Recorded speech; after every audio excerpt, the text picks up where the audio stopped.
ஓம் சக்தி. சக்தியில் அனைவருக்கும் என்னுடைய அன்பான வணக்கம். சக்தியிலே அம்மா அவர்கள் தன்னை கும்பிடும் கோடிக்கணக்கான பக்தர்களை, கும்பிடாத பக்தர்களையும் சேர்த்தீங்க, எல்லாரையும் கவனிச்சுக்கிட்டு தான் இருக்கிறாங்க. அவங்களோட நடைமுறை என்ன, எந்த நேரத்தில் யாருக்கு எதை செய்யணும், எல்லாமே அம்மா கவனித்து செஞ்சுக்கிட்டு தான் சக்தியில் இருக்கிறாங்க. அம்மா தான் அங்கலாப்பின் காரணமாக எனக்கு இத்தனை காலமாகி அதை பண்ணலே இதை பண்ணலே என்னை கவனிக்கலே அப்படின்லாம் நினைக்கிறோம்.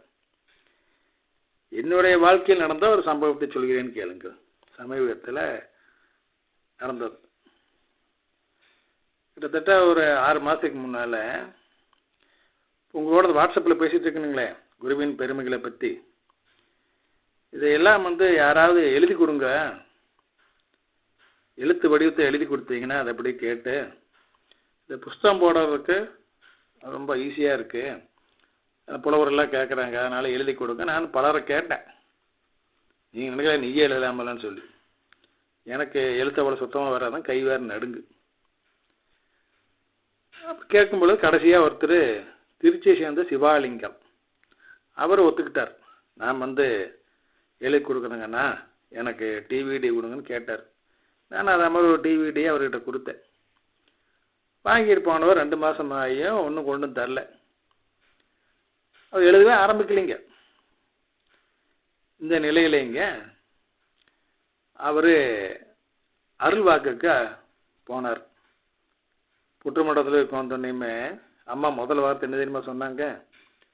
சும்மா வராதே அப்படின்னு கொஞ்சம் கடுமையான குரலில் அம்மா சொன்னாங்க. சும்மா வராதே அப்படின்னு சொல்லிட்டு அடுத்து அவருடைய பர்சனல் லைஃப்பில் என்னென்ன பிரச்சனைகளோ அதுக்கு எல்லாம் எப்படி தீர்வு, அதில் என்ன செய்யணும்னு அதையெல்லாம் அம்மா வரிசையாக சொன்னாங்களா.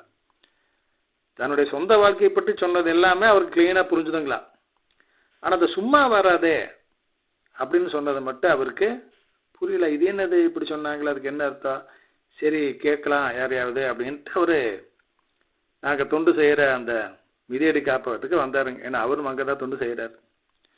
இப்போ அவரை பார்த்தோன்னே நான் கேட்டேன், ஏயா டிவிடி வாங்கிட்டு போய் 2 மாதம் ஆச்சு, சும்மாவே வந்துட்டு இருக்கிறியா ஐயா அப்படின்னு கேட்டேனுங்க. உடனே அவர் ஷாக் ஆகிட்டார். என்ன கேட்டீங்க அப்படின்னாரு. சும்மா வந்துக்கிட்டு இருக்கிறியான்னு கேட்டேன் ஐயா, எழுதி கொண்டு வந்து கொடுக்கணுமில்ல அப்படின்னு சொன்னேங்க. அவ்வளோதான். இதைத்தானுங்க அம்மா உள்ளுக்குள்ள அருள்வாக்கில் சொன்னாங்க. முதல் வார்த்தையை அர்த்தம் சொன்னாங்க, சும்மா வராதுன்னு சொன்னாங்க அப்படின்னு. ஆனால் புரியாமல் இது மட்டும் புரியலையேன்னு குழம்பிக்கிட்டே இருந்தேன்.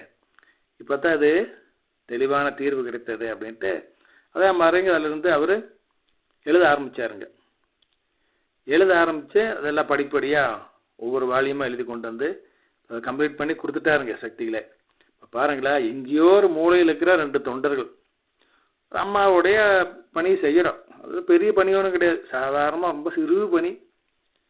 அந்த சிறு பணி செய்வதையும் அம்மா கவனித்து அதுக்கு தேவையான நடவடிக்கை எடுத்து சம்மந்தப்பட்ட அந்த தொண்டனையை எச்சரிக்கை பண்ணுறாங்க. பாருங்கள், சும்மா வராதே, எழுதிக்கிட்டு வா, எழுதி கொண்டு அவங்கள்ட்ட கொடு அப்படின்னு.